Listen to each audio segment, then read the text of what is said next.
La verdad sobre la Agenda 2030 por Fernando del Pino Calvo Sotelo. 5 de marzo de 2024. La dictadura comunista soviética repetía machaconamente sus consignas para que calaran bien en la población. Del mismo modo, la obsesiva repetición del término sostenible y la ubicua presencia del logo multicolor de la Agenda 2030 son signos del nuevo totalitarismo que nos están colando por la puerta de atrás en una sociedad debilitada por la cultura del miedo y por la pérdida de referentes morales. A esto hay que sumar el poder de la corrección política, concepto creado por el marxismo-leninismo, la cual marca unas lindes infranqueables bajo pena de linchamiento u ostracismo hoy decididas por una misteriosa autoridad superior y transmitidas por los obedientes medios de comunicación. Hay que reconocer que la corrección política ha cumplido con su misión, asfixiar el libre pensamiento y crear un miedo generalizado a disentir. En el caso de la Agenda 2030, la mayoría de las empresas e instituciones repite la consigna como muestra de virtud social, aunque nadie conozca muy bien su contenido. ¿Qué es la Agenda 2030? Y, si es tan importante, ¿por qué no ha sido votada por nadie? ¿Qué es en realidad la Agenda 2030? La Agenda 2030 para el Desarrollo Sostenible es un acuerdo propiciado por la ONU en el año 2015 para sustituir a la olvidada Declaración del Milenio, 2000 a 2015. Una diferencia importante entre ambos textos estriba en que esta pasó desapercibida mientras que la Agenda 2030 ha sido embutida, encajada, empujada, encastrada, empotrada en la sociedad con tanta fuerza que, en comparación, la alimentación forzada de las ocas parece un acto de libre albedrío de los pobres animales. La agenda posee 17 objetivos y 169 metas con la aparente finalidad de poner fin a la pobreza y el hambre, y proteger al planeta. Su lenguaje es voluntarista y rimbombante: aspiramos a un mundo sin pobreza, hambre, enfermedades ni privaciones, con un crecimiento sostenible, inclusivo y sostenido, soniquete que se repite como un mantra. De hecho, el texto es completamente utópico, lo que por sí mismo debería ser una primera fuente de preocupación. No en balde las utopías del SXX, en especial, el comunismo, mataron a más de 100 millones de personas en todo el mundo. El lenguaje del documento ofrece bastantes indicios sobre su verdadera naturaleza. En sus 40 páginas, 1. La palabra sostenible aparece mencionada 223 veces y la palabra inclusivo, 23. Por el contrario, el término libertad solo se menciona en 3 ocasiones, familia solo en 1 y propiedad privada ninguna, o sea, 0, coincidiendo con el eslogan del Foro Económico Mundial de Davos, WEF, socio estratégico de la Agenda 2030, no tendrás nada y serás feliz. Una de las 3 únicas veces en que se menciona la palabra libertad es para afirmar que la agenda busca fortalecer la paz universal dentro de un concepto más amplio de la libertad. Es esta una expresión inquietante, dado que el término libertad no requiere de nuevas reinterpretaciones. Así, dada la naturaleza orwelliana del texto, resulta imperativo acudir a la neolengua, descrita en la novela 1984, en la que el Ministerio del Amor se dedicaba a la represión y el de la verdad, a la propaganda más engañosa. De este modo, la traducción real de la frase anterior sería la siguiente: la Agenda 2030 tiene como objeto fortalecer la dominación universal dentro de un concepto más restringido de libertad. Se comprende mejor, ¿verdad? Para discernir la verdad sobre la oscura sombra que proyecta esta iniciativa de la ONU, es decir, del globalismo, es necesario distinguir entre los objetivos que propugna, aparentemente loables, y los medios que propone para alcanzarlos, completamente opuestos a la consecución de dichos fines. Recuerden que el abismo existente entre unos fines aparentemente benéficos y unos medios perversos ha sido precisamente lo que ha caracterizado a las utopías más destructivas de la historia. Un programa totalitario y liberticida. La primera crítica que puede hacerse al utópico programa de la Agenda 2030 es su carácter totalitario, pues aspira a controlar la totalidad de la vida de los individuos, incluyendo qué y cuánto comen, y qué y cuánto consumen. Como hemos mencionado, el concepto de libertad brilla por su ausencia y es reemplazado por un acérrimo estatismo. En efecto, La libertad individual y la iniciativa privada son ninguneadas a favor de un constante intervencionismo estatal al que se atribuye un carácter benéfico y una capacidad sobrehumana de solucionar todos los problemas. El intervencionismo que propone resulta tan exagerado que recuerda a los planes quinquenales de la extinta URSS.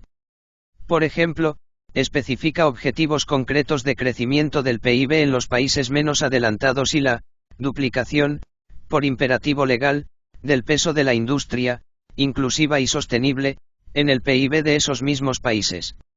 Las similitudes con el comunismo continúan, pues también propone reducir no solo la desigualdad de oportunidades, sino también la desigualdad de resultados. En esta línea, se compromete a efectuar cambios fundamentales en la manera en que nuestras sociedades producen y consumen bienes y servicios, y formula un axioma revelador: el crecimiento económico, sostenido, inclusivo y sostenible, solo será posible si se comparte la riqueza y se combate la desigualdad de los ingresos. Así, aboga por aumentar la progresividad de los impuestos y reforzar la reglamentación y vigilancia de las instituciones, desde un Estado al que se le otorga plena soberanía permanente sobre la totalidad de su riqueza, sus recursos naturales y su actividad económica. Por último, declara pomposamente que actúa en nombre de los pueblos a los que servimos. Exactamente, como y cuándo se han manifestado los pueblos sobre la Agenda 2030. ¿Y podrían decirme en qué país el poder político sirve al pueblo en vez de servirse de él? La ideología y la religión climática en la Agenda 2030. Sin embargo, lo más determinante de la Agenda 2030 es que, lejos de ser un documento políticamente aséptico, posee una carga ideológica muy determinada.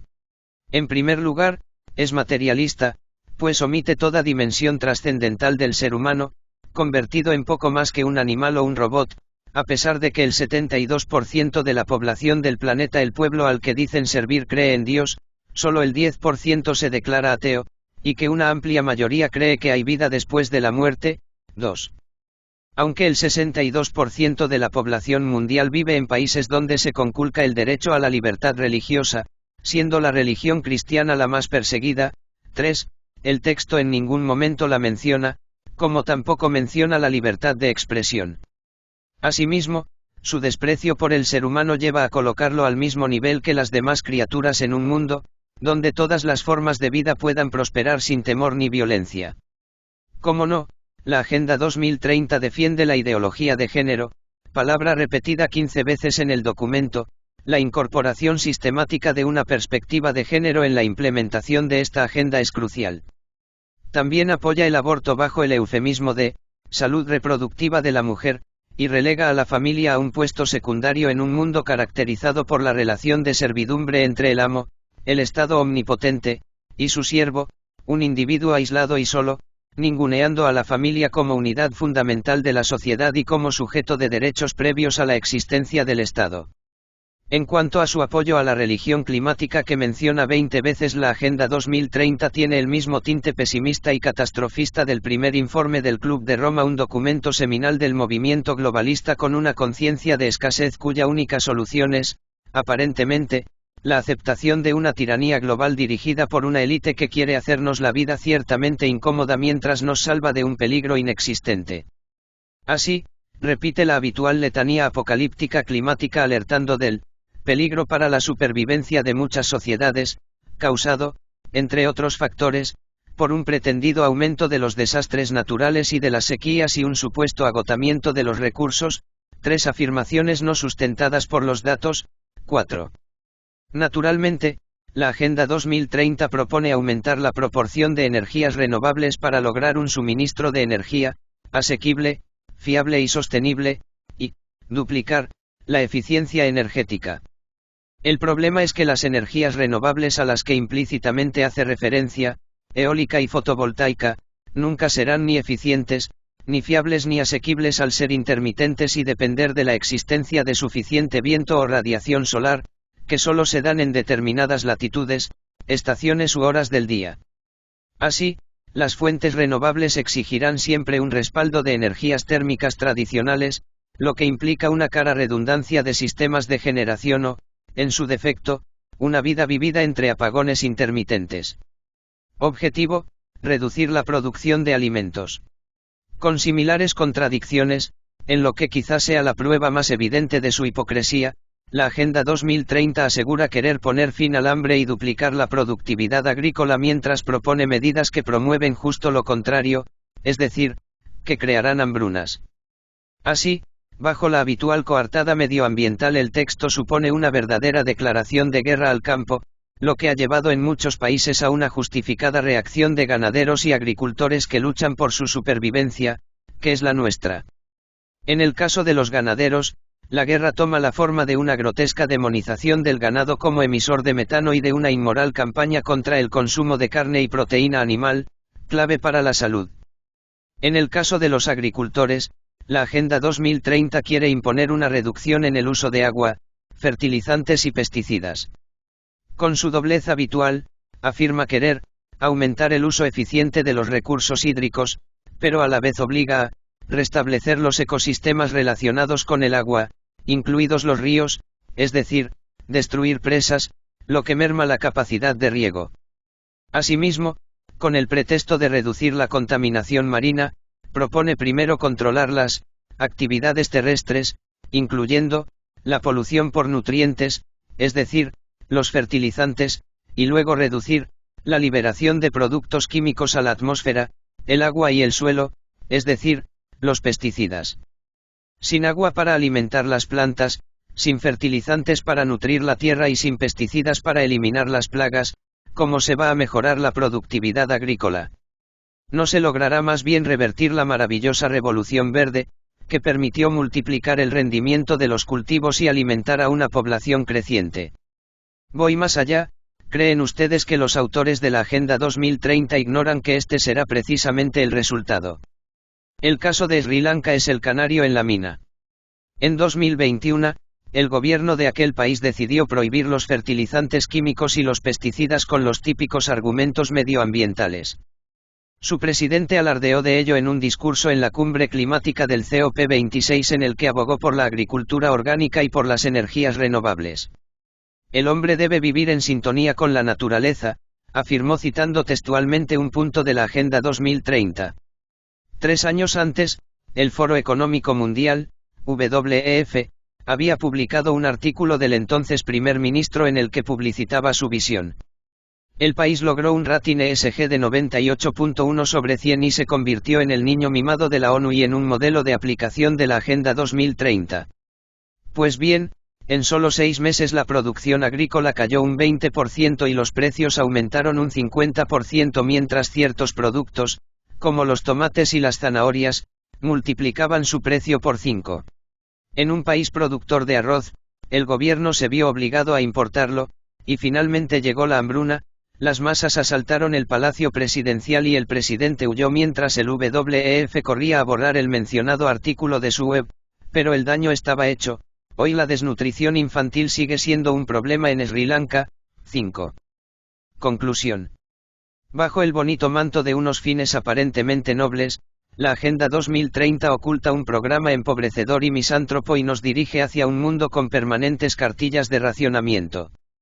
Afirma querer combatir la pobreza, pero sus políticas no harán más que aumentarla al suprimir la libertad y la propiedad privada, piezas clave para el progreso económico. Enaltece a un Estado al que dota de atributos divinos, omnipotencia, omnipresencia y omnisciencia, mientras desprecia a la persona, a la que reserva el papel de siervo de la élite gobernante. Hace creer, contra de toda evidencia, que son los Estados y no los individuos los que crean riqueza, olvidando que es el individuo el que crea riqueza y el Estado parasitario el que se apropia de ella. Finalmente, plantea una actitud paternalista y neocolonialista hacia los habitantes de los países más pobres, negándoles la dignidad que les corresponde y la capacidad de ser protagonistas de su destino. El globalismo que inspira la Agenda 2030 sabe que el control, y la reducción, de la población mundial requiere del control de las fuentes de energía y de los alimentos, y este es el verdadero objetivo de esa ingeniería social astutamente denominada cambio climático. Finalmente, como no podía ser de otra manera, desde el punto de vista de sus resultados la Agenda 2030 está siendo un calamitoso fracaso, algo reconocido ya por la propia ONU, 6, y el Banco Mundial, 7. En efecto, habiendo transcurrido más de la mitad del plazo con que contaba para lograr sus objetivos aparentes, no se ha reducido la pobreza extrema ni el hambre, la mortalidad infantil y maternal apenas han variado, la mortalidad por malaria, lejos de disminuir, ha aumentado, gracias al veto de pesticidas por razones medioambientales, y el pleno empleo sigue siendo una quimera. Sin embargo, a los autores de la Agenda 2030 sus 17 objetivos no les importan en absoluto. Su verdadero objetivo es solo uno: la dominación, lograda mediante la imposición de un nuevo orden mundial basado en un férreo control estatal y en la servidumbre de un ser humano despojado de derechos.